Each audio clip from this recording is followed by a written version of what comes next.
Magandang araw. Si Miss Jen po ulit ito at nandito tayo sa ating bagong tambayan, ang ating bagong tahanan, mga kwento ni Miss J. At ngayon nga ay isang panibagong kwento na naman ang ating sabay-sabay na pagsasaluhan. Pero bago po yan, paalala lamang po na ang kwentong ito ay dito lamang mapapakinggan sa channel na ito, maging po ang aking boses. At ngayon nga ay pag-uusapan natin ang kwentong pag-ibig ni Cosima at Cairo. Handa na ba kayong kiligin? Tumutok na! Ang tunay na pag-ibig ay hindi na kailangan pang hanapin, sapagkat ang tadhana mismo ang gagawa ng paraan para ang dalawa ay magkalapit, magkaroon man ng malaking balakid. Si Sigmund Freud ay ang founder ng psychoanalysis at kilala siya sa kanyang mga concepts tulad ng dream analysis, psychosexual stages of development at defense mechanism. Ngayon, pag-uusapan natin ang defense mechanism na dinevelop niya at unang-una na roon yung daydreaming. Who can give an example and define it through Freud's perspective? Napangiti si Cosima ng mabilis nang magunahan ng pagtataas ng kamay ang mga estudyante niya. Ma'am, ako ma'am. Sige nga Rodriguez, define it first and give an example. Tuwid na tumayo ang binata. Yung daydreaming po is kapag nag-i-imagine ka ng mga bagay-bagay based sa kung anong gusto mong mangyari. For example po, nagde-daydream ako sa klase ko kasi pangarap ko na pakasalan ka ma'am. Sagot ni Rodriguez na nagpaingay sa buong klase. Upo ka na nak. Any other answers? Mas lalong nagtawanan ang mga estudyante sa sagot niya. Ma'am, ako ma'am. Okay, Gopez. Same lang po na nag-i-imagine ng mga bagay-bagay. Pero para masatisfy naman po si Id, bale si Id po yung isa sa provinces ng mind natin. Siya po yung responsible sa sexual desires and libido ng isang tao. Kaya mag-ingat ka kay Rodriguez, ma'am. Mamaya, nasa honeymoon stage na kayo sa imagination niya. Napatakip na lang siya sa tenga dahil sa sagot ng babae. Class, settle down. Hoy, hindi naman ganun yun. Joke lang naman. Depensa ni Rodriguez. I'm happy that you still remember the id as a pleasure principle. But remember, we also have the ego and the superego. Sino yung dapat mas nananaig sa kanilang tatlo, class? Si superego, syempre. Pambawi kasi palaging ginagamit si id. Rodriguez? Si superego, syempre. Pambawi kasi palaging ginagamit si id.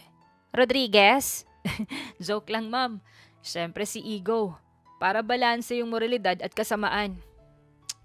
You're lucky that I have to dismiss your class early because we have an afternoon meeting with the university president.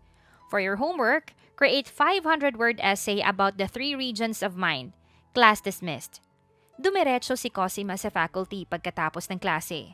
Ilang mga estudyante ang bumati sa kanya na binati naman niya pabalik. Professor of the Year na naman tong si Ma'am Cosima.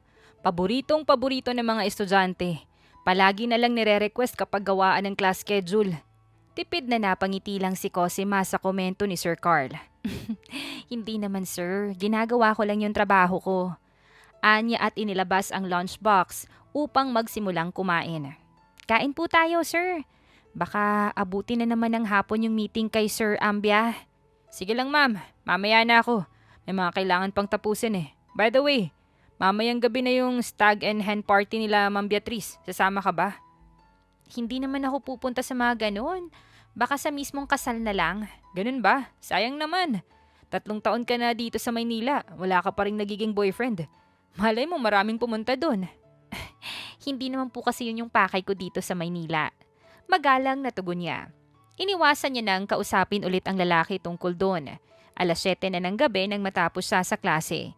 Maingat niyang kinuha ang mga gamit sa faculty at sa fire exit dumaan para hindi makasalubong ang mga katrabaho. Huli ka! Saan ka pupunta, Ma'am Cosima? Panggugulat ni Ma'am Elaine na nakaabang pala sa dulo ng hagdan. Hindi ko hahayaang wala ka na naman sa galaan natin. Sumama ka na, Ma'am Cosima. Wala ka na nga sa bridal shower ko last year eh. Pati ba naman sa kasal ni Ma'am Beatrice? Bumagsak ang balikat niya. Maglalaba pa kasi ako bukas ng umaga, Ma'am Elaine. Puro inuman tsaka sayawan lang naman yung gagawin dun eh. Hindi naman ako naggaganon. Sure ka ba talaga na ayaw mong sumama? Sure na po. Kahit may free food. Totoo po? Kahit na pwedeng magsaron? Sige na nga po, basta 1 oras lang ako dun ah. Napahiyaw si Ma'am Elaine sa tuwa. Hinatak siya nito sa kotseng nakapark sa labas. Sasama ka na? Gulat na tanong ni Sir Carl. Yehey! Sasamang uminom si Ma'am Cosima. Makikita ko na rin siyang maglasing. Hiyaw pa ni Ma'am Joy. Isa rin sa mga katrabaho niya. Tabi nga, papasok kami. Sir Carl, pumikit ka na muna. Magbibihis lang kami. Hindi pwedeng pumunta kami doon ng naka-uniform. Lalabas na lang ako. Baka biglang bumagyo dito sa loob ng sasakyan. Anong sabi mo? Pasalamat ka, ilan na lang yung natitirang buhok mo. Hindi kita masasabunutan. Natawa siya sa sinabi ni Ma'am Elaine. Rated SPG muna ah. Eto, nagdala ako ng maraming damit. Mamili ka kung alin yung gusto mong suotin. Dito ka na rin magbihis. Wala naman kaming pakialamanan ng bugelya at pokelya ni Ma'am Elaine eh. Ay, hindi na po. Saglit lang naman ako doon. Hindi na ako magbibihis. Sure ka? Pupunta ka doon ng ganyan lang yung ayos? Malay mo maraming pogi doon. Napalabi na lang siya. Halos manliit si Cosima nang makarating sila sa isang 5-star hotel at umakyat sa malawak na suite. Jackpot talaga si Ma'am Beatrice, no?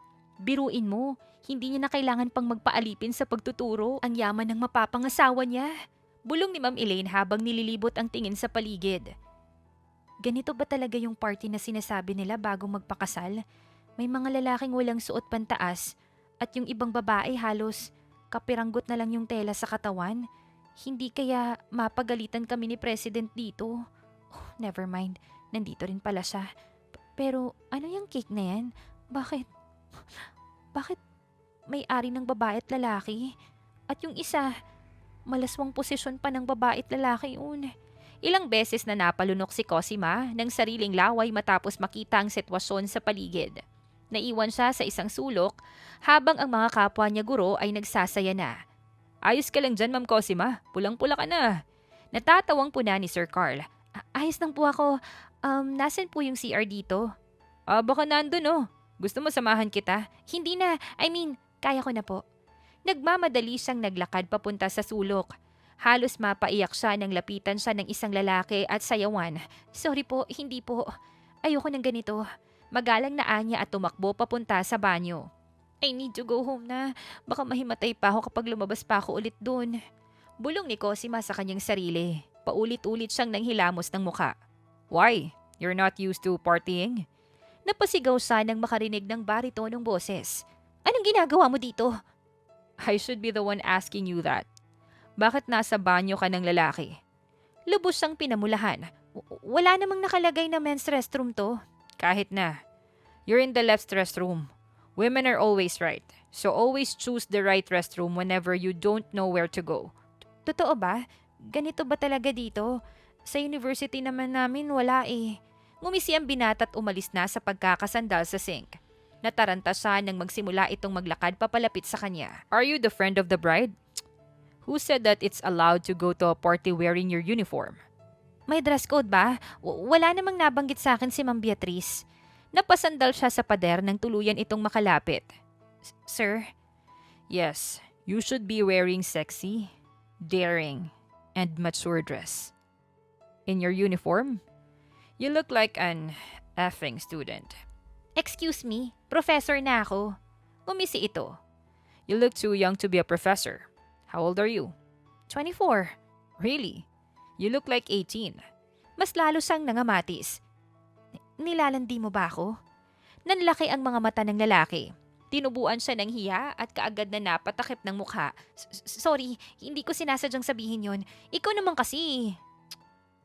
Kung nilalandi kita, edi sana wala ka ng suot na damit ngayon. Siya naman yung nagulat. Tinulak niya ang lalaki at patakbo siyang lumabas ng banyo. Kukunin na sana niya ang gamit ngunit hinarang siya ni Ma'am Beatrice. Ma'am Cosima, uuwi ka na kaagad. Hindi pa nga nagsisimula yung party. Marami pang surprise. Dito ka na muna. Pero ma'am, napasulyap siya sa binatang nakita niya sa banyo kanina. Kausap na nito ngayon ng isang guro habang nakatingin sa kanya. Sige na, please. Alam ko namang imposible kang pumunta sa after party ng kasal namin. Kahit dito na lang, Ma'am Cosima. Gift mo na sa amin ni Richard. Sige po. Pero hindi ako masyadong magpapagabi ah. Wala na po kasi akong masasakyan pa uwi. Don't worry. Sasabihan ko si Sir Carl na isabay ka na pa uwi. Tipid na lang siyang napangiti. Inabutan siya ng waiter ng kulay puting maiinom. Buong akala niya ay tubig yon kaya muntik na siyang masuka nang malasahang alak pala. Ayos ka lang ba, Ma'am Cosima? Ayos lang ako, Sir Carl. Akala ko kasi tubig. Pilit niyang iniwasan ang mata ng binatang kanina pa nakatitig sa kanya. Kukuha na lang kita ng tubig tsaka makakain. Diyan ka lang ah. Mamaya lalabas na yung surprise guest ni Ma'am Beatrice. Baka ma-surprise ka. Hindi sapat ang salitang sorpresa nang ipasok na sa loob ang isang malaking kahon at lumabas doon ang mga lalaking salawal sa ibabalang yung suot. Sumunod ang mga babaeng naka-lingerie naman. Nilapitan siya ng isang lalaki at sinayawan at halos maiyak siya sa pakiusap na lumayo yun sa kanya. Hindi mo ba nakita na hindi siya komportable sa ginagawa mo? Yun na naman yung lalaking nakausap niya sa banyo. Get lost. Ibang babae yung guluhin mo. Thank you. Mahinang saad niya. Learn to speak up for yourself. Huwag mong hayaan na abusuhin ka na lang palagi. You're too fragile and naive for this world. Napanguso na lang siya sa sermon nito. Tinalikuran siya nito at tumambay sa bar counter. Close kayo ni Engineer Cairo Russo? Cairo ang pangalan niya, Sir Carl. At isa rin pala siyang engineer? Oo. Bumisita siya last time sa university. Nung mag-donate yung family niya ng building para sa isang department. Hindi mo siya nakita? Hindi po ako pumunta nun eh. Kaya naman pala. Mayaman yung pamilya niyan. Sikat na sikat din yung tatay niya at 6 na tsuhin. Para nga po. Kasi yung apelido, Russo, dati ko pang nadidinig yun. Ingat ka sa lalaking yan. Mga ganyang tao, hindi takot naman lamang ng kapwa dahil may pera. Inosente siyang napatingin kay Cairo. Hindi naman sa mukhang mahilig man lamang ng kapwa. Pero anong tawag mo sa ginawa't sinabi niya sa'yo kanina sa banyo, Cosima? Ay, mukhang pinaglalaroan niya talaga yung pagiging probinsyana ko. Nakakainis siya. Bulong ni Cosima sa sarili habang masama ang tingin sa likod ni Cairo. Ang plano ni Cosima na maagang umuwi ay patuloy na naudlot dahil sa pakiusap ng mga katrabaho niya. Isa-isa na ring nalasing ang mga to at nakalimutan na siyang isabay pa uwi. Hanggang sa naiwan na lang siyang mag-isa sa hotel kasama ang cleaning utilities. At si Cairo Russo nakasalukuyang nakayukyok sa bar counter. Ma'am, wala po ba siyang kasama kanina dito? Maglilinis na po kasi kami. Kailangan niyo nang umalis, saad ng isang babae. Hindi ko kasi alam kung sinong tatawagan eh. Hindi ko rin siya kilala. Hindi ba pwedeng dito na lang sa magpalipas ng gabi kahit ngayon lang? Hindi po pwede dito kasi 2 oras na lang tapos na yung duration ng pag-book ng hotel room. Kung gusto mo, mag-book ka na lang ng room niya para hindi ka mahirapan. Napakagat siya ng labi at sinilayan ang binatang malalim ang pagtulog. Magkano ba yung one night dito sa hotel? 5,500 yung pinakamababa, ma'am. Nagugulat na napatingin siya sa babae. Totoo po ba? Mas malaki pa yun kaysa sa isang buwan na gastos ko eh. Ano pa bang aasahan mo, ma'am? Hindi naman to basta-bastang hotel. Sorry po. Nilapitan niya si Cairo at bahagyang inuga. Hoy, umuwi ka na. Baka mamaya ipatapon ka na lang sa labas. Hindi kami ganun, mama. Ikaw nadidinig kita. Saad pa ng babaeng cleaner. Sorry po, binibiro ko lang naman siya. Binibiro? Binibiro mo pero tulog. Naiiyak na niyugyug niya ang lalaki. Huy, gising na kasi. Kahit tumayo ka lang tsaka maglakad para makalabas tayo. Hindi kita kayang buhatin. Pinilit niyang itayo sa stool si Cairo ngunit bumagsak lang sila sa sahig. Mabuti na lang at mabait yung isa sa mga naglilinis kaya tinulungan siya nito na ibaba si Cairo hanggang sa sakayan. Manong, dyan lang po sa tapat. Salamat po. Anya sa driver ng taxi at dinukot ang wallet. Magkano po yung pamasahe? 350, ma'am. Ano po? 350. 500 dapat pero babaan ko na lang kasi teacher ka yata eh. Sure ka po, Manong? Binabaan ko na nga. Sabihin mo lang kung wala kang pambayad. Panay ka patanong eh. Nagulat siya sa saad nito. Ngunit mas nagulat siya nang gumalaw si Cairo at bigla na lamang kwelyuhan ang driver mula sa backseat. Isa pang sigaw mo sa kanya. Paduduguin ko yung bibig mo. Cairo! Kaagad niya itong hinatak. Heto na po yung bayad, Manong. Pasensya na po. Halos mabali ang katawan ni Cosima nang alalaya niya si Cairo papunta sa tapat ng apartment niya. Ibinaba niya ang lalaki sa sahig. Diyan ka na muna sa labas ha. Hindi kasi ako sanay na magpapasok ng lalaki sa loob. Baka mapagalitan din ako nila mama kapag nalaman nila na hinayaan kong matulog yung isang lalaki sa loob ng apartment ko. Hindi sumagot ang lalaki. Sa halip ay bumaluktot lang ito at himbing na natulog. Teka, Kukuhanan kita ng unan tsaka kumot. Baka lamigin ka dito sa labas eh. Anya at mabilis na pumasok sa loob. Ayan, okay ka na. Sana lang hindi ka masyadong lamukin dito. Good night. Mabigat ang pakiramdam ni Cosima kinabukasan ng magising. Kulang kasi yung tulog niya. Maghahanda na sana siya ng almusal nang maalala si Cairo sa labas. Mabilis niya yung binuksan at naabutan ng binata na nakaupo habang balot na balot ng kumot. Gising ka na pala. Good morning. Good morning. Pagkatapos mo kong patulugin dito sa labas ng bahay mo, yan lang yung sasabihin mo. Ah, shit. Ang sakit talaga ng likod ko. Nagulat siya sa sunod-sunod nitong reklamo. Ano, sorry.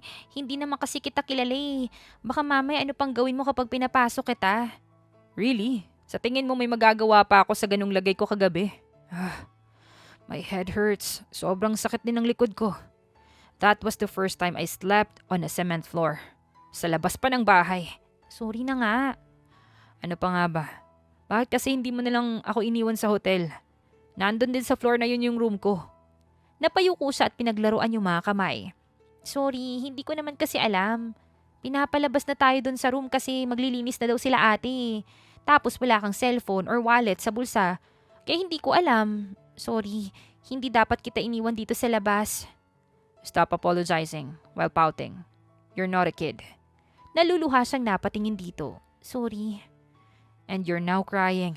Mas lalo lang sumasakit yung ulo ko sa'yo. Tuluyan na siyang napahikbi. I'm sorry. Ipagluluto na lang kita ng breakfast tsaka hihilutin yung likod mo bago ka umalis.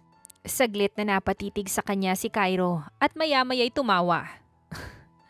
Stop being cute. Hindi bagay sa'yo.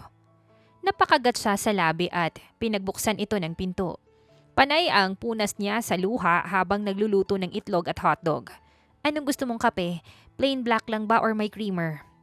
In my state, I need to have a cup of strong black coffee. Okay.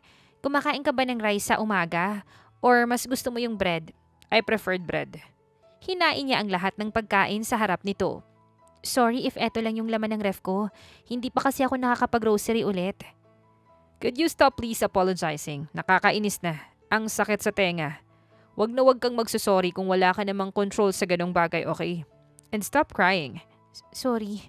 Sinamaan siya nito ng tingin kaya mabilis siyang umalis upang kuhanin ang massage oil niya. What was that for? Para sa likod mo. Mamasahiin kita para hindi na sumakit. No need to do that. Sit beside me and eat.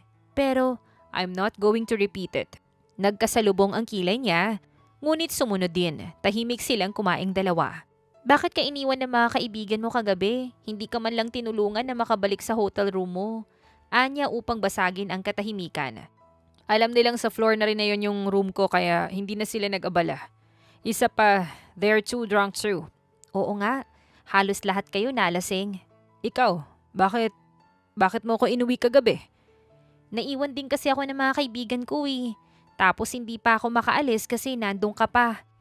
Sobrang sungit din nung isang ate na naglilinis. Baka mamaya itapon ka na lang sa labas. And ano? Ano naman sa'yo kung sa kalsada ako matulog kagabi? Baka inuwi mo ako para patulugin sa labas ng pinto mo. Napanganga siya sa tanong nito. Bakit? Mali ba? Inilapit ito ang nakangising mukha sa kanya. Babe, we're both strangers to each other. Not because we have mutuals, doesn't mean we already care for one another. Ano naman sa'yo kung sa kalsada ako matulog? Ano naman sa'yo kung mapahamak ako kagabi? We probably won't see each other again, so why care? Kasi naaawa ako. At hindi babe yung pangalan ko. Cosima yung pangalan ko. Engineer Cairo Russo. Mas lalo itong napangisi. Why would you pity someone you don't even know? You know what? Never mind. Masyado kang inosente para sa mundong to. Next time, don't allow a stranger to step inside your apartment. You never know what their motives are. Tumayo ito at kinuhang isang plato ng hotdog at itlog. San mo dadalhin yan? Kakainin ko sa daan. Bayad mo na sa sakit ng ulo't likod ko. Pero nag-iisang plato ko lang yan, Cairo. Napasandal siya sa upuan nang tuluyan itong umalis. Ano bang ibig niyang sabihin? Kahit sino naman maaawa kapag nakakita ng lasing at hindi makauwi sa tahanan nito. Ang weird niya tsaka ang sungit. Ayoko talaga sa kanya. Sinulit ni Cosima ang rest day niya para makalimutan si Cairo. Naglinis siya ng apartment at gumawa ng lesson plan sa hapon. Balik trabaho na siya kinabukasan at muling nagpatuloy sa pagtuturo. Dumating ang araw ng kasal at hindi na siya nagulat nang makita si Cairo sa reception. "Hello babe, you look mature with that satin dress." Gusto niyang burahin yung pagkakangisi sa labi nito sa muka. Umupo pa ito sa bakanteng upuan sa tabi niya. "Sinabi ko ng Cosima yung pangalan ko." "Fine, Cosima. Ang haba naman kasi. Mas madali banggitin yung babe." "Sa daldal mong yan, nahihirapan kang banggitin yung pangalan ko." "Wow, lumalaban ka na ngayon ah." "Ang sabi mo, wag akong magpapaapi, diba? Nung nakaraan mo pa ako binubuli." "Bully? Wala naman akong maalala na nambubuli ako eh." "Pero yun yung naramdaman ko."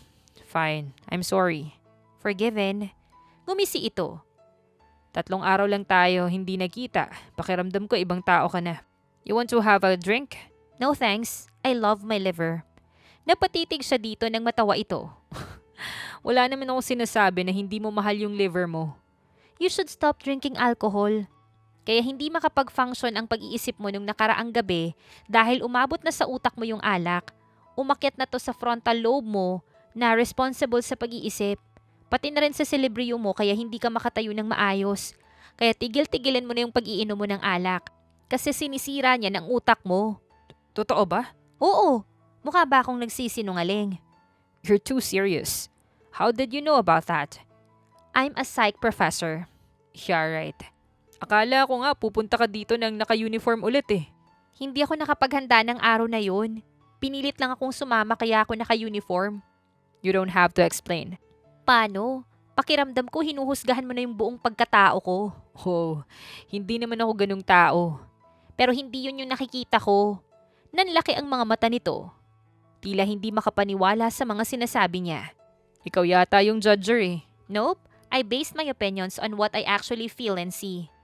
"So that's an objective observation, ma'am." "Fine. I'll give you another chance to leave a good impression on me." "Ayoko na nga. Ang sabi nila, first impression lasts."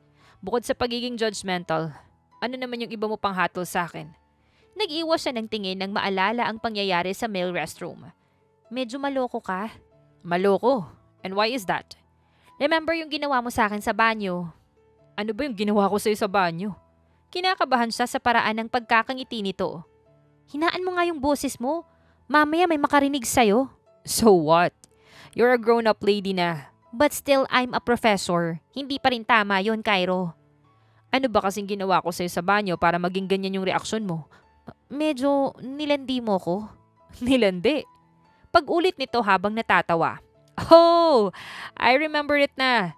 Tinanong mo ko kung nilalandi kita. And I said..." Tinakpan niya ang bibig nito upang pigilan ang susunod na sasabihin. "Huwag mo nang ituloy." "You're now bold, ha?" "Bakit ba kasi parang sobrang inosente ng tingin mo sa akin?" "Woman, are you really asking me that question? Tingin mo hindi rin ba ganun yung tingin sa'yo ng mga katrabaho mo?" Bumaba ang tingin niya sa kamay at nagsimulang paglaruan yon. "Hindi naman kasi ako talaga taga Maynila. Galing akong probinsya. At kahit na 3 years na ako dito, hindi pa rin ako sanay sa pamumuhay dito. Hindi rin naman kasi ako palalabas at wala akong mga kaibigan bukod sa mga katrabaho ko." Napamaang ang dalaga nang maramdaman ang daliri ni Cairo sa kanyang baba at dahan-dahang inangat ang mukha niya. "Never lower your head whenever you talk about yourself." "Okay." "I've gotta go and greet the newlyweds. Huwag kang umalis sa table nyo. Maraming nakakalat na lalaki sa paligid." Pinanood niya ang likod ng lalaki papalayo sa kanya. Tsaka naman dumating yung mga katrabaho niya sa table. "Huy, anong meron sa inyo ni Engineer Cairo Russo? May gusto ba siya sa'yo?" Usisa kaagad ni Ma'am Elaine. "Hindi po, imposibleng mangyari yan." "Sure ka ba? May pahawak-hawak pa sa baba. Baka mamaya inaakit ka lang yan na. Mag-iingat ka. Mayaman at maimpluwensyang tao yan si Cairo. Mamaya baka abusuhin niya yung pagiging inosente mo." "Hindi naman na po ako ganun ka-inosente para bumigay sa kanya, Ma'am Elaine. Kilala niyo rin po ako. Hindi ako basta-bastang nagtitiwala sa mga tao." "Totoo naman yung sinasabi ni Cosima. Hayaan mo na siya. Ngayon mo pa talaga pagsasabihan. Hayaan mong magsaya siya ngayong gabi, Ma'am Elaine." Pagtatanggol ni Sir Carl. "Sige, ikaw ang bahala. Sarili mo naman yan. Basta pinapayuhan lang kita. Baka mamaya't mabuntis ka na lang bigla ng lalaking yun. Ma'am Elaine, grabe naman yun. O bakit? Hindi mo alam tuwing kailan sasalakay yung kapusukan ko, si Ma. Lumaki ka sa probinsya kaya for sure, bago sa ang lahat. Baka mamaya samantalahin ka ng lalaking yun. Pero mukhang hindi naman ganong klaseng tao si Cairo. Napatingin siya sa binata na abala sa pakikipag-usap sa mga taong ka-level nito ang antas sa pamumuhay. Yan na nga ba yung sinasabi ko? Diyos ko, sinasabi ko talaga sa'yo, Cosima. Napanguso na lamang siya at nag-focus sa pagkain sa lamesa. Palagi na lang nila akong nakikita bilang isang inosente at mahinang babae. Ano bang gagawin ko para magbago yung tingin nila sa akin? Nakakapagod na. Parang palagi na lang nila akong binibaby. Bulong pa niya sa kanyang sarili. Gusto mo? Alok ni Sir Carl ng baso ng alak nang makitang nakatitig siya doon. Pwede po? Oo naman. Huwag ka lang magpakalasing. Sa unang lagok ni Cosima ay tila ba sinilaban ang lalamunan niya pababa sa tiyan. Sa mga sumunod ay tila natiis niya na ang pakiramdam. Hanggang sa nasanay na siya at nakailang tunggana ng alak. Sir Carl, sayo tayo dun sa harap. Bilis! Patapos na oh. Kaunti na lang yung tao. Maluwag na yung dance floor. Kasya na tayo. Saad niya habang hinahatak ito. Panay rin ang pagtawa niya habang papunta siya sa dance floor. Ay, sinabi ko nang wag uminom ng marami. Ang dami nyo nang babantayin ko na naman. Iiling-iling na sabi ng guro. Nagsasayaw si Cosima sa harap hanggang sa iwan na siya ni Sir Carl upang daluhan ng ibang guro. Sir Carl, Ma'am Elaine, nasa na kayo? Naglalaro ba tayo ng taguan? Pagtawag niya habang pagewang-gewang sa hallway. Naiwan na naman ba ako? Palagi niyo na lang akong iniiwan. Nagsimula nang humikbi ito palabas. Bit-bit niya ang suot na heels nang makarating sa pool. Wow! Ang galing, ang laki ng swimming pool. Pwede ko kayang dalhin dito sina Mama? Kasya naman kami siguro. Wala sa sarili siyang napahagik-hik nang ilublob niya ang paa sa tubig. Wala siya sa sarili ng tumayo at nagsasayaw sa paligid. Hanggang sa dumulas yung paa niya sa gilid ng pool at tuluyang mahulog. Kinabukasan, masakit ang ulo ni Cosima nang magising. Hindi rin siya makagalaw. Tila ba may mabigat na bagay na nakalingkis sa kanya. Good morning, si Renang hindi marunong lumangoy. Nangunot ang noo niya sa pamilyar na boses na yon. Feel na feel mo yung pagkahulog sa pool, no? Ayaw mo pang umahon. Hindi ka naman pala marunong lumangoy. Tuluyan siyang napabangon. Ngunit muli siyang napabagsak sa kama dahil sa kumot na nakapulupot sa kanya. Bakit nandito ako? Anong ginawa mo sa akin? Chill. Sa ibang kwarto ako natulog. Hindi ko rin ginalaw yung suot mo. Binalutan lang kita ng kumot kasi tumutulo yung tubig sa katawan mo. Tinawanan siya nito habang pilit niyang tinatanggal ang kumot sa katawan. Napangiwi siya ng maramdamang basa ang suot na damit. Salamat. Pero ano bang nangyari kagabi? Paano ko napunta dito? Hindi mo maalala ang lahat ng pinagagawa mo. Nagsasayaw ka lang naman sa harap ng pool at nahulog ka doon. Mabuti na lang at sinundan kita. Alam na alam ko na wala kang gagawing tama. Unang beses mong malasing, diba? Oo.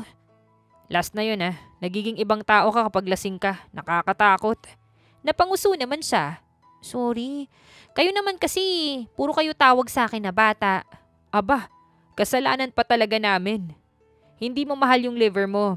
Hindi mo rin mahal yung utak mo. Kasi kung mahal mo sila, hindi ka maglalasing ng ganun. Grabe ka na Nag-thank you at sorry na nga ako sa'yo, naninermon ka pa rin. Dapat lang. Pasalamat ka nga hindi kita pinatulog sa labas ng hotel room ko May awa pa ako sa'yo. Hindi ka pa rin ba nakaka-move on sa pagpapatulog ko sa'yo sa labas? Kinuha mo na nga yung nag-iisang plato ko sa bahay Dapat quits na tayo. Unbelievable. Lumayo ito sa kanya at akmang lalabas na. Maligo ka na. Mag-order ako ng pagkain para makainom ka na ng gamot. Masakit yung ulo mo, no? Deserve. Binato niya ito ng unan at nakatawang umilag naman ang lalaki. Tila zombie si Cosima nang kumilos siya sa banyo. Naka-bathrobe lang siya nang lumabas at hindi man lang siya tinapunan ng tingin ni Cairo. Nakiusap sa akin yung kaibigang teacher mo na iuwi kita. Total, alam ko naman yung bahay mo. Hindi na raw kasi kayo kasya sa sasakyan at puro lasing na yung mga kasama niya. Bakit di mo ko inuwi sa bahay? Wala naman akong susi doon. Gusto mo bang parehas tayong matulog sa labas ng pinto mo? You should have left me alone there. We're strangers, right? Bakit mo ko tinutulungan? Namamangha itong napatingin sa kanya. Hinuulit mo ba yung mga sinasabi ko? Hindi. pinapaalala ko lang sa'yo. Sabihin na lang natin na binabalik ko lang sa'yo yung mga ginawa mo sa akin nun. Pero mas mabait pa rin ako kasi hindi kita pinatulog sa labas.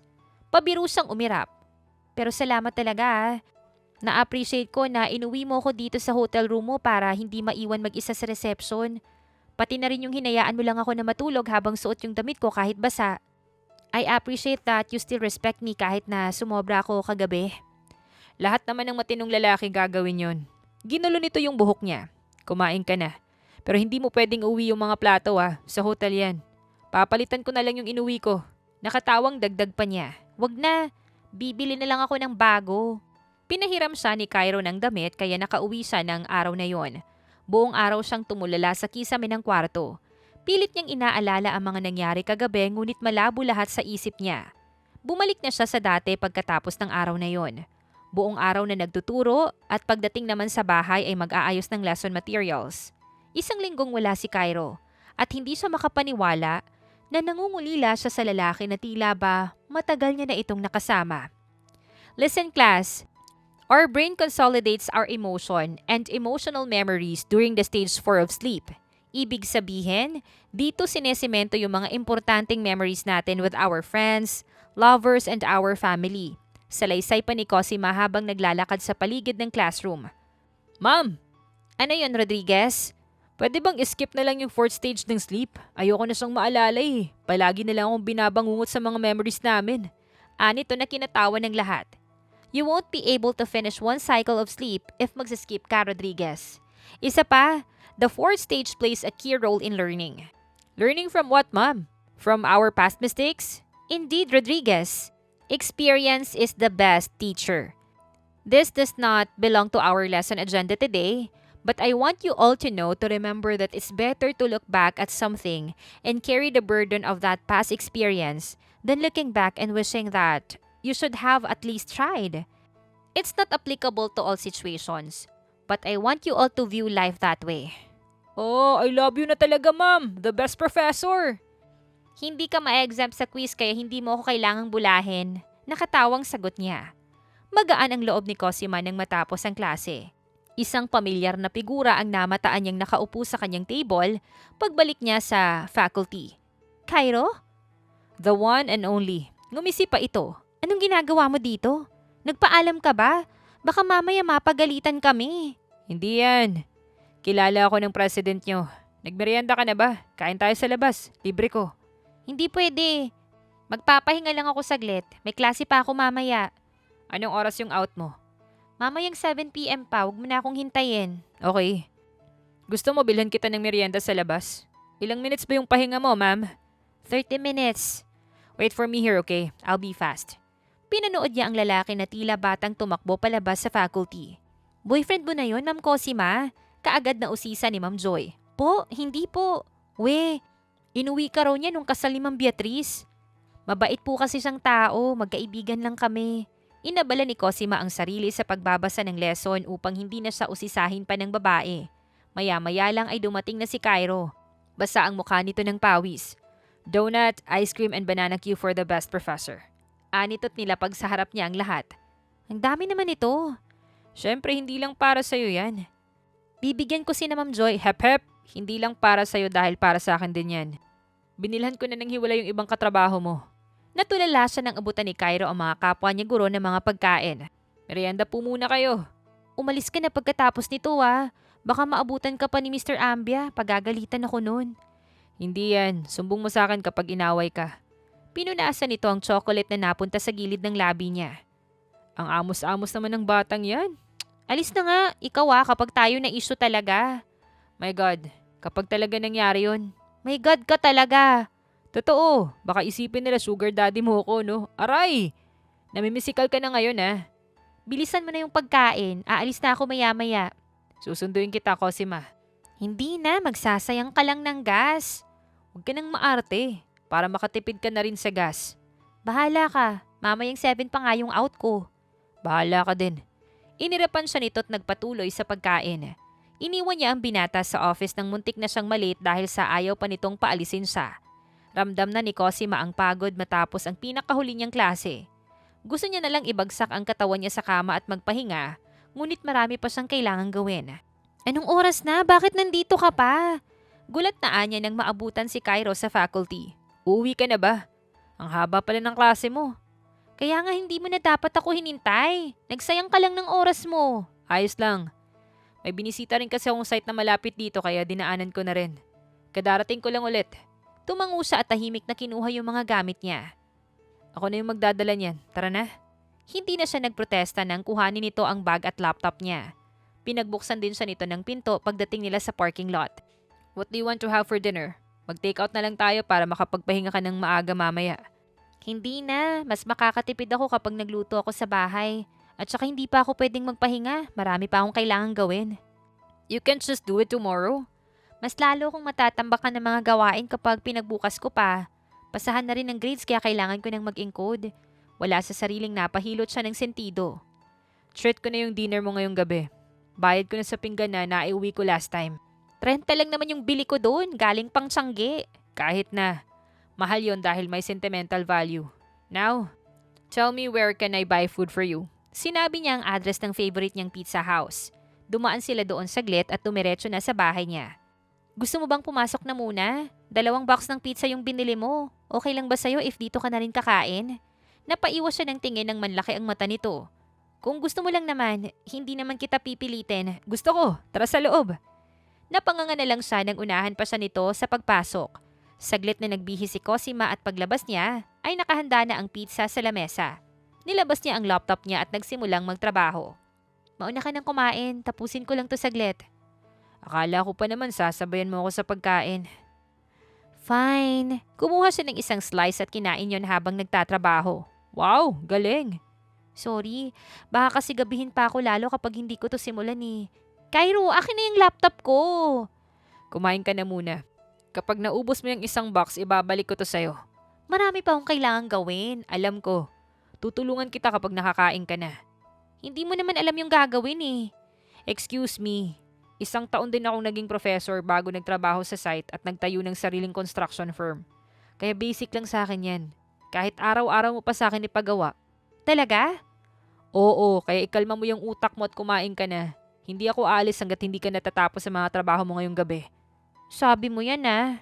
Inabutan siya nito ng isang slice ng pizza. Open your mouth.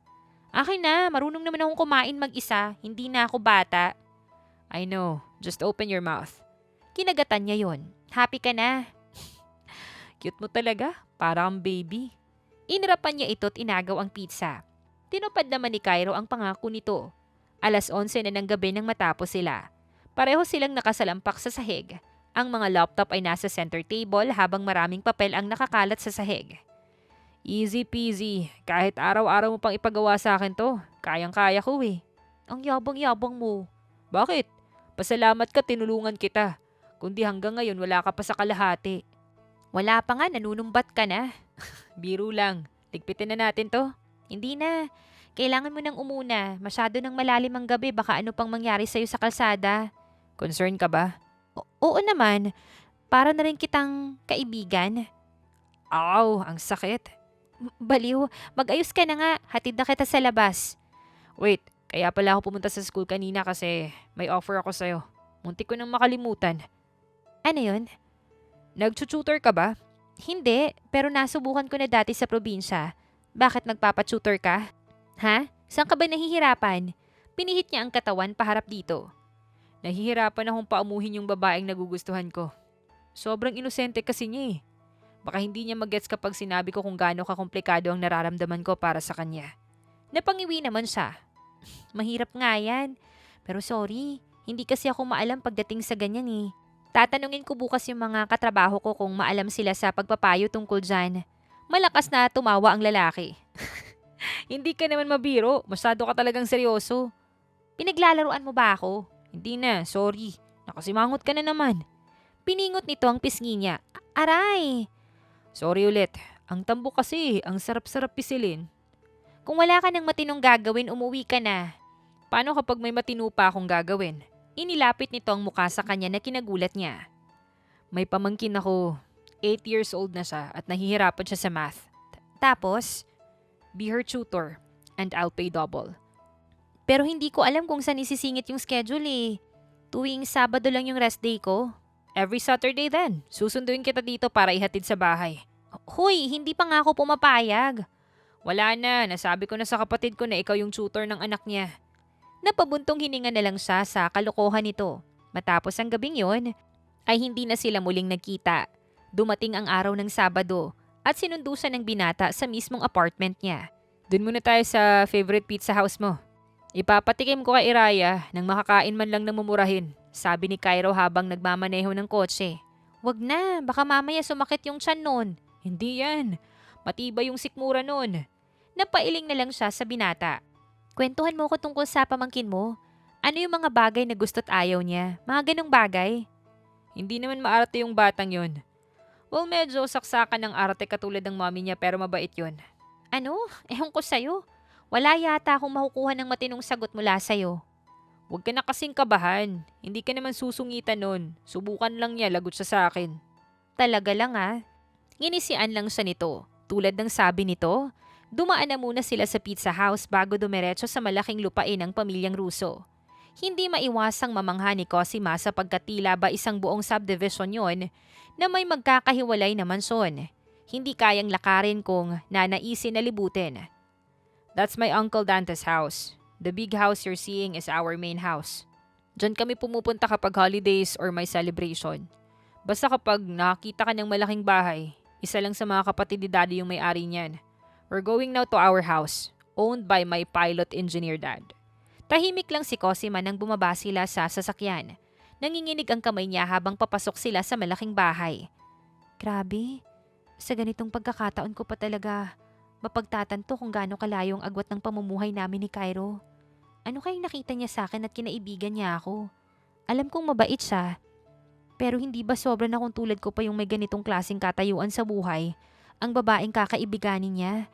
Pakiramdam ko, dinudumihan ko yung image ni Cairo habang magkasama kami. Parang maling-mali talaga. Bulong ni Cosima sa sarili habang nililibot siya sa loob ni Cairo. Tito Daddy! Matinis ang tawag ng isang batang babae. Yumuko si Cairo upang pisilin ang pisngi nito. Hello Iraya, nasan yung mommy at daddy mo? Tell her that your tutor's already here. They are in the living room already? What's that? Oh my God, pizza! Dala ng ate Cosima mo. Hindi alam ni Cosima ang gagawin ng titigan siya ng bata. Hello po, teacher. You're so pretty. Are you his girlfriend? Finally! I can finally stop my classmate's mom from getting my Tito Daddy's number. Kaagad na tinakpan ni Cairo ang bibig nito. Ang daldal mo masyado. Dalhin mo na tong pizza sa loob. Okay po. Ate Cosima, let's go na. Your hands are cold. Are you sick? No, I'm fine. Ngunit mas lalo pa siyang pinanlamigan ng makilala ang ina ni Iraya. Hello, you're Cosima, right? I'm Irish Lysel, Cairo's big sister. Palagi kang nakukwento ng kapatid ko kapag nanggugulo siya dito sa bahay. Mabuti naman at nakilala na kita. Niyakap siya nito. Good morning po, ma'am. I'm Cosima Leticia po. Just call me Irish or ate. Stop with the formality. You're going to be part of our family naman. Ano po? Ate naman, paupuin niyo na muna si Cosima. Binibigla niyo eh. Upo ka na muna. Ayan, kainin niyo tong pasalubong niya. Dapat walang matitira. Huwag mo akong sigawan na, piningot nito ang binata. Magkwentuhan na muna tayo, Cosima. Magkwento ka tungkol sa mga kalokohang ginagawa niyang kapatid ko. Lubos ang paninibago ni Cosima sa ikinikilos ng ate ni Cairo. Ilang oras siya nitong inusisa, bago sila naiwan ni Iraya upang magsimula na sa tutoring. Sa garden area sila pumesto, at bibo naman yung bata sa pakikipag-usap sa kanya. Ayan, very good. Magaling ka naman pala sa math. Mas magaling ka pa kaysa sa akin kasi alam mo lahat ng shortcut formulas. But Tito Daddy wants me to master even the longest formulas. Siya nga dapat yung magtuturo sa akin because he used to be my tutor eh. Bakit hindi siya magturo sa'yo? He's busy raw kasi. Busy pong manligaw. Hagikik pa nito. May babae pala siyang nagugustuhan. Bulong ni Cosima sa kanyang sarili. Mabuti nang maaga kong malaman. Hindi ko maintindihan kung bakit sumisikip yung dibdib ko sa ideyang may babae siyang nagugustuhan. Kailangan ko na sigurong lumayo. Baka mas lalo pa akong masaktan kapag pinigilan ko yung namumuong nararamdaman ko para sa kanya. Ate Cosima, are you okay po? Yes, I'm okay. Saan na nga ba tayo? Here, Try to solve this. Kapag nagawa mo yan ng tama, tapos na tayo. Tuwang-tuwa si Iraya nang bigyan niya ito ng candy pagkatapos ng 2 oras nilang pag-aaral. Si Cairo ang naghatid sa kanya pauwi at nanatili lang siyang tahimik hanggang sa makauwi. Cosima, are you okay? Bakit ang tahimik mo? Pinagod ka ba ni Iraya? Sunod-sunod na tanong pa nito nang huminto sila sa tapat ng apartment niya. Hindi naman. Papasok na ako sa loob Maraming salamat sa paghatid. Sa susunod, huwag mo na akong sunduin. Alam ko naman kung nasan yung bahay niyo Kayang-kaya ko nang mag-commute. Cosima, pagtawag nito nang bumaba na siya. Are you okay? Oo naman. Bakit naman hindi? I'm sorry. May nagawa ba akong hindi mo nagustuhan? Nasungitan ka ba ng ate ko? Cairo, ayos lang ako. Pilit siyang umiti. Papasok na ako sa loob. Mag-ingat ka sa pagdadrive ha. Bye. Pinilit niyang hindi lingunin ang binata. Halos manghina ang tuhod niya nang makapasok sa apartment. Ano bang katangahan tong ginagawa mo sa buhay mo, Cosima? Napahilamos siya sa muka at pilit na pinipigilan ang sariling umiyak. Mahirap man, pinilit niyang maghanda para sa klase kinabukasan. Tumawag naman ang kanyang ina kinagabihan. Hello po mama, kumusta po kayo dyan? Pasensya na po hindi ako nakakatawag masyado Medyo marami lang pong inaasikaso sa school ngayon dahil exam week. Malambing na saad niya sa telepono. Cosima anak, kumusta ka na? Huwag mong pabayaan yung sarili mo ha. Madalas mo pa namang nakakalimutan kumain. Baka magkasakit ka sa ginagawa mo. Kumakain naman po ako sa tamang oras, mama. Anak, kasi si Christian, graduating na siya sa senior high school, 'di ba? Nahihiyang tumawag sa'yo kasi kapapadala mo nga lang daw para sa maintenance ko. May prom daw sila sa Sabado. Nakabayad na siya sa pagkain pati sa hotel na pagdadausan noon pero wala pa raw siyang maisusuot. Pwede bang magpadala ka kahit kaunti lang? Alam mo naman yung kapatid mo baka magtampo kapag lumang damit yung isinuot sa prom. Napayuko na lamang ang dalaga. Ma, nakabudget na kasi yung gastusin ko ngayong buwan. Wala akong extra kasi alam mo naman po na nagbabayad ako buwan-buwan sa laptop na binili ko kasi nasira yung luma ko, 'di ba? Pero gagawin ko po ng paraan. Magpapadala po ako bukas. Binuksan ni Cosima ang alkansya niya ng gabi ring yun. Nagtira siya ng kaunti para sa sarili at pinadala sa probinsya ang lahat. Mas lalo siyang naging abala sa mga sumunod na araw kaya nawawaglit sa isipan niya si Cairo. Ngunit ang binata naman ay hindi sumusuko dahil ilang beses siya nitong pinupuntahan sa trabaho. Hindi mo ba kakausapin yung manliligaw mo? Maghapon na nakatambay dito sa opisina. Ginawa na rin yatang office to kasi dito na nagtatrabaho. Bulong ni Ma'am Beatrice sa kanya. Marami pa po kasi akong gagawin May klase pa po rin ako. Pakisabi na lang po na busy talaga ako. Pasensya na po ma'am. Hindi makapaniwala si Cosima nang pumunta siya sa pizza house kinabukasan.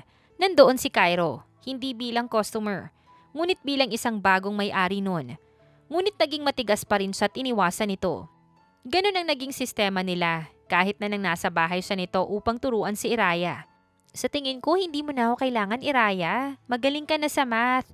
Sa edad mong yan, maalam ka na sa algebra, calculus at geometry. Hindi ko na alam kung ano yung ituturo ko sa'yo Hindi naman pwedeng gawin kitang advance sa statistics and probability dahil baka mabigla yung utak mo. Mahabang saad ni Cosima sa bata. How about other subjects po? Like Filipino? Hindi po ako ganun kaalam doon. Actually, I got my lowest grades in the Filipino subject. Sige, kakausapin ko yung mommy mo tungkol dyan. Ate Cosima, can I ask about my tito, daddy? Yes. What do you want to know about him? Do you love him po? Ano? Kasi if hindi po, I want you to be honest with him po. I don't want to see my tito daddy hurting. Hindi ko maintindihan, Iraya. Bakit naman siya masasaktan kung hindi ko siya mahal? Because he loves you so much po. Kagabi po narinig ko sila ni Daddy na nag-uusap. He's telling Dad that you're avoiding him. And wala nga raw po siyang pag-asa sa'yo. You know what po? I don't actually need a tutor. But he talked to my mother and said that he wants to introduce you to us. Hindi ba sabi mo noon may nagugustuhan siyang ibang babae? Iraya, hindi kasi ako yun. No! That's impossible. There's no other girl he likes. It's always been you, Ate Cosima. Napatingin si Cosima sa mga kamay at pinaglaruan yun. Hindi ko gustong saktan yung tito daddy mo, Iraya. I'm sorry. He should be the one hearing that, ate. Nahihiya kasi ako. Alam mo namang isa lang akong guru, 'di ba? Tapos ang layo-layo ng agwat namin ni Cairo. Pakiramdam ko hindi ako yung babaeng para sa kanya. Don't say that, Ate Cosima. Do you want to know a secret po? Tumango ang babae at hinaplos ang buhok nito. I'm not my brother's biological daughter po.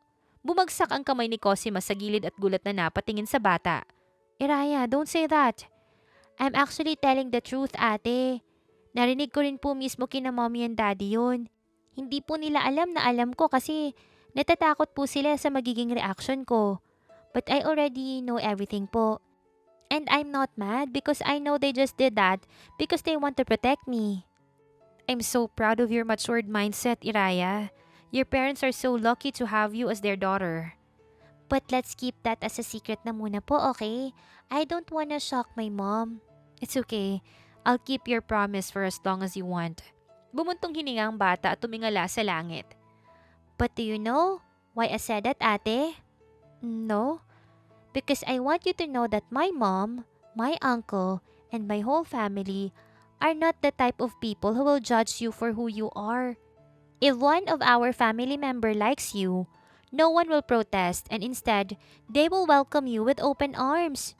Nung dinala ko ni mommy dito sa bahay, hindi po nila kinestyon yung pamilyang pinanggalingan ko. They welcomed and loved me like a family. Hinawakan ni Iraya ang kamay niya. At ganun din po si tito daddy ko. Sana po wag mo po siyang saktan. He's a genuine and kind person po. Tumata kay Cosima ang lahat ng pinag-usapan nila ng bata. Muli siyang hinatid ni Cairo pa uwi at nanatili itong tahimik. Pinagbuksan siya nito ng pinto at inalalayan pababa ng sasakyan. Ngunit sinandal siya nito sa pinto dahilan para hindi siya makawala. Cairo, ano ba? 2 linggo mo na akong iniiwasan. Kausapin mo naman ako, Cosima. Ang hirap ng nangangapa, hindi ko alam kung saan ako nagkamali. Sabihin mo naman sa akin kung anong problema mo. May ayaw ka ba sa ugali ko? Babaguhin ko. Hindi ka komportable kapag nasa paligid ako, susubukan kong idistansya yung sarili ko. Pero huwag mo naman akong basta nalang burahin sa buhay mo. Nasanay na rin akong kasama ka eh. Hindi makapaniwala si Cosima nang maramdaman ang pagkadesperado sa boses nito. Cairo, lasing ka ba? I'm not. I'm just hurt. Bakit mo ako ginaganito? Wala namang ginagawang masama sa'yo ah. I'm sorry. I don't need your apologies. I want your explanation, Cosima. Inangat nito ang baba niya. Ramdam niya ang pangangatog ng tuhod nang sa wakas ay muli niyang nasilayan ng maamo nitong mukha. I'm sorry kung ilang araw akong umiwas. Nalilito na kasi ako sa nararamdaman ko, Cairo. Alam ko naman na hindi tama. Ang layo-layo ng agwat ng pamumuhay nating dalawa. Sobrang mali na mahulog yung loob ko sa'yo. Natatakot ako na baka mas lumalim pa yung nararamdaman ko kaya umiwas na ako. Natatakot ako na masaktan, Cairo. Hindi ko yata kaya na masaktan mo ko. Baka sa mata ni Cairo ang pagkagulat. I'm not expecting to hear that. But that's a very good reason, Cosima. Hindi inaasahan ng dalaga na mararamdaman niya ang labi nito sa kanya. Umakyat ang palad niya sa dibdib nito. Ngunit imbis na itulak ay mas hinapit niya pa ang katawan nito papalapit sa kanya. Huwag mo na ulit gagawin yun, okay? Natakot ako. I'm sorry. I'm sorry kung nasaktan kita. Hinaplos nito ang pisngi niya. It's okay. I understand you now. I'm sorry for not figuring out everything by myself. Nahihirapan din kasi akong basahin ka eh. Akala ko hindi mo talaga ako gusto. I'm sorry. Stop apologizing. It's not your fault that you feel that way. Hinatak siya nito upang yakapin. Naramdaman niya ang pagpatak ng halik nito sa ulo niya. Kasalanan ko rin kung bakit mo naramdaman ang lahat ng yan. I did not assure you enough. But Cosima? Ano yun? Halos ibaon niya ang mukha sa dibdib nito. I love everything about you. Your innocence, your intelligence, your attitude, and even those small habits you never forget to do, as well as your mannerism to play with your hands whenever you feel embarrassed or shy. Lahat ng mga yun, minahal ko sa'yo. So don't ever doubt my feelings for you. Hindi ganun kababaw yung nararamdaman ko para mabura yun ng basta-basta. I love you too, Cairo. Nahihiyang sagot niya. Napabungis-ngis ang binata at kinurot ang pisngi niya. You're so cute. Magmula ng araw na yon na hindi na muling sinubukan ni Cosima ang binata. Tuluyan ng napanatag ang loob niya at kahit hindi man niya aminin ay sobra ang kasiyahan at payapang nakukuha niya sa tuwing kasama ang binata. Kasalukuyan silang nasa paborito niyang pizza house na ngayon ay pagmamay-ari na ni Cairo. Ano namang naisipan mo't binili mo to? Ganyan ka na siguro kayaman oh. Hindi mo na alam kung saan gagastusin yung pera mo, kaya kahit ano-ano na lang yung binibili mo. Anya habang nilalantakan ng isang slice ng pizza. Paano? Hindi mo ako pinapansin kahit buong araw na akong nakatambay sa school. Naisip ko na baka madalas ka ring tumambay dito kasi paborito mo yung pizza. Bago na yung rules dito ngayon. Hindi ka makakabali hanggat hindi mo kinikis yung may-ari. Ngumiti ng malaki si Cairo. Ah, ganun. Eh di hindi na lang pala ako bibili dito. May iba pa naman silang branch eh. Saan yung lintik na branch na yan at mabibili ko rin? Napalo niya yung binata habang tumatawa. Pero Cairo, what is it babe? Tumawag si na mama kagabi. Naikwento kita. Anong sabi mo sa kanila? Ang sabi ko may nagugustuhan na akong lalaki. And what did she say? Gusto ko raw niyang makilala. Pupunta siya dito sa Sabado.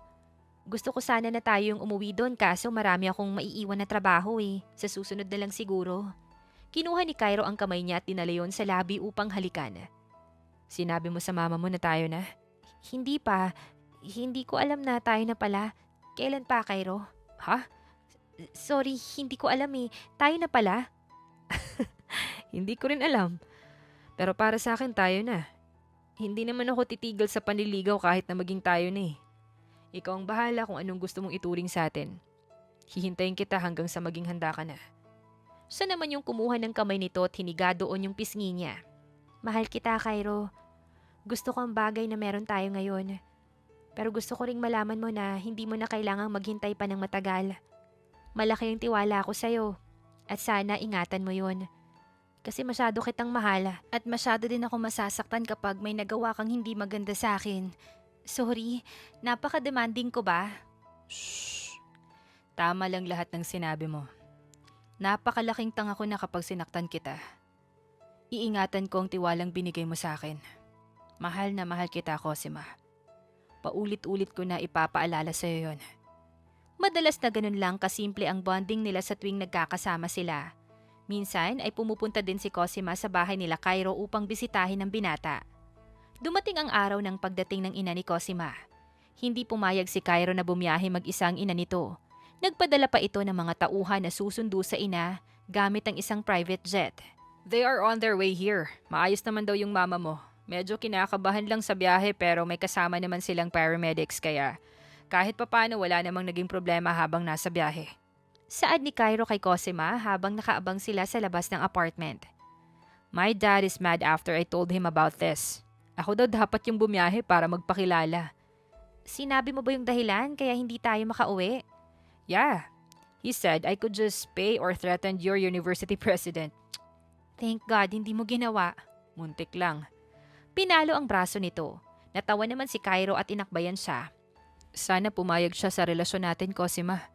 Baka alukin niya ako ng 10 milyon para layuan ka. Baka masilaw ako sa pera. Buti na lang hindi kami mayaman. Ikaw, kapag inalo ka ni daddy ng 10 milyon para layuan ako, anong gagawin mo?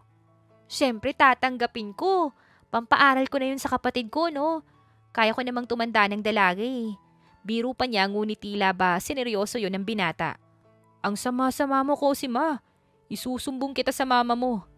Tinawanan niya lang ito at hindi na sumagot dahil natanaw na nila ang papalapit na sasakyan nila. Kaagad na kinuha ni Cairo ang mga bitbit ng kanyang ina at inalalayan ito papasok sa apartment. Mabuti naman at may kasama ka dito ngayon, Cosima. 3 taon na yang halos walang kaibigan dito sa Manila. Masaya akong dumating ka sa buhay niya, iho. Marami siyang nakukwento tungkol sa'yo. Pahayag ni Carolina nang maupo sila sa sala. Sana po, magaganda yung nasasabi niya tungkol sa akin. Kasi kanina lang po, muntik na akong ipagpalit ng anak niyo sa 10 milyon eh. Tila masama yung loob na sagot ni Cairo. Ako nga po pala si Cairo Russo. Sana sa susunod, kami naman po yung pamilya ko yung makabisita sa inyo sa probinsya. Sabihan mo lang ako kung kailan, ipaghahanda ko kayo. Napangiti si Cosima habang hinahayaang mag-usap ang dalawang tao na importante sa buhay niya. Maaga nilang pinatulog ang ina niya at naiwan naman sila ni Cairo sa sala na magkayakap sa sofa.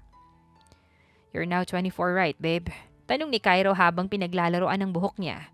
"Opo, 25 naman ikaw. Mas maaga kang tatanda sa akin." "Isang taon lang naman yung tanda ko sa'yo. Sabay pa rin tayong tatanda." Pinisil nito yung ilong niya. Anong edad ba gusto mo mag-settle down, Cairo? Ilang anak ba yung gusto mo? At plano mo rin ba na doon magtayo ng bahay sa lupain nyo para magkakasama pa rin kayo ng pamilya mo? Hinalikan siya nito sa noo. "Hindi ako nagmamadali. Handa ako mag-settle down kapag handa ka na rin. In terms of having kids, it's up to you kung ilang anak yung gusto mong dalhin sa mundong to. Hindi kita ipe-pressure sa bagay na yun dahil ikaw naman yung magdadala ng bata sa katawan mo. Ako lang yung taga-punla. Ikaw rin yung masusunod kung gusto mo na sa malayo tayo titira o doon kasama ng pamilya ko. Importante sa akin na malaman kung komportable ka ba doon, Cosima." Napatitig siya sa binata. Hindi niya maiwasan na mangilid ang luha. "Bakit parang ako naman yata lahat yung magde-decide? 'Di ba dalawa tayong nasa relasyon na to? Paano kapag sinabi kong ayoko pang magpakasal at hindi ko gustong magkaanak? Paano kapag sinabi kong hindi pa ako handa na tumira tayo sa iisang bahay?" "Then we'll do that. Kahit na umedad pa tayo at hindi na pwedeng magkaanak. Kasi kung ako yung tatanungin ko, Cosima, handa na akong pakasalan ka ngayong araw. Handa na rin akong bumuo ng pamilya kasama ka. I could build an entire empire for you right now. I'm all ready to be yours, Cosima. And I'm willing to wait until you can finally commit to your whole self to me. I'm not going to pressure you. I still want you to grow your wings and explore your career. Basta andito lang ako palagi nakasuporta sa'yo." Niyakap niya ang lalaki, tinalikan ng leeg nito. Mas lalong namasa ang mata niya nang maramdaman ang paghaplos nito sa likod niya. "I still have a lot of things to do, Cairo. Gusto ko pang mag-aral ulit. Gusto ko pang pagtapusin ng mga kapatid ko at bigyan ng magandang buhay sina mama. I want to give them the future I envisioned during my graduation. Can you really wait for me? Kasi sa oras na magawa ko yung lahat ng yun, iyong-iyo na ako, Cairo. Hindi mo na kailangang maghintay ulit." "I wouldn't call it waiting, Cosima. Kasi kasama mo naman ako sa pagtupad ng lahat ng mga yon. I'm with you until you reach all of your dreams." Wala sa mga pangako ni Cairo ang hindi nito tinupad. Tulad ng sinabi nito, nasa tabi ng dalaga ang lalaki at pumapalakpak sa bawat achievements niya sa buhay. Hindi lang naghintay si Cairo. Kasama din ito sa bawat hakbang ni Cosima patungo sa buhay na pinangarap niya. Hanggang sa lumipas ang maraming taon. At ang hakbang naman na tinahak ni Cosima ay papunta sa altar, papalapit sa lalaking pakakasalan niya. Aaminin ko na nung unang beses na nakita kita, hindi ko nagustuhan yung ugali mo. Masyado ka kasing mahangin sa oras na yun. At yun yung pinakaayaw ko sa isang lalaki. Pahayag ni Cosima, dahilan para umugong yung tawanan sa simbahan at kabilang na doon si Cairo. Hindi na alis yung emosyon sa mga mata nito sa kanya. "Pero ilang beses mong pinatunayan sa akin na malayo ka sa lalaking inaakala ko na ikaw. Sobrang laki ng respeto mo sa akin na maski yung mama ko, hindi makapaniwala na yung isang lalaking katulad mo ay magagawang hintayin ako na gawin muna lahat ng gusto ko para sa pamilya ko at sa sarili ko bago ko pakasalan. Akalain mo nga naman, yung lalaking pinatulog ko lang dati sa labas ng apartment. Makakasama ko na sa isang bahay at mapapangasawa ko na. Iba talaga maglaro yung tadhana." Sumunod na nagsalita si Cairo. Walang tigil ang pagtulo ng luha ni Cosima. Dahil batid niyang matagal nang hinintay ng lalaki para madala siya sa simbahan. Simple at mabilis lang yung kasal nila. Parehas silang hindi gustong mapagod sa mga bisitang hindi naman nila halos kilala, kaya pinili na lamang nila ang mga dadalo. Sa paglubog ng araw, nasa bisig siya ni Cairo habang nakalublob sila sa jacuzzi ng suite nila. 4 years and 3 months. That's how long our relationship is now, babe. Pero pakiramdam ko, kahapon lang naging tayo. Sabik na sabik pa rin ako palagi kapag nakikita ka. Baka sa boses nito ang panggigigil. Napangiti na lang siya at mas lalong sumandal sa dibdib nito. Nakakapaghintay ka pa rin ngayong gabi, 'di ba? Nakangising tanong niya. Babe, what do you mean? Inaantok na ako eh. Masakit na rin yung katawan ko. Tara, tulog na tayo. Seryoso ba? Babe, 4 years akong kabanding ko lang yung kamay ko. Malakas siyang natawa. Ewan, baka magbago pa yung isip ko. Pumasok na tayo sa loob. Siniguro niyang mabagal at pino ang galaw niya habang paakyat sa safety railing. Tanging one-piece swimsuit ang suot niya kaya naka-expose ang bahagi ng kanyang legs. Wait for me, babe. Baka mabago ng mapang-akit skills ko yung isip mo. Saad pa ni Cairo dahilan para mas lalo siyang magmadali papasok sa kwarto. Sino nga bang mag-aakala na ang lalaking pinulot lang ni Cosima at hinayaang matulog sa labas ng kanyang pinto ay ang kaparehong lalaki rin pala na mapapangasawa niya.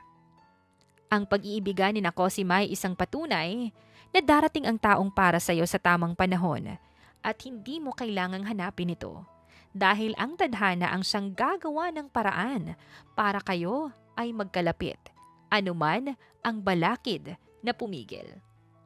At dito na nga po nagtatapos ang kwentong pag-ibig ni Cairo at ni Cosima. Naway kayo po ay kinilig, natuwa at may natutunan sa kwentong ating napagsaluhan ngayong araw. Muli po, maraming salamat sa inyong walang sawang pagsuporta at pakikinig.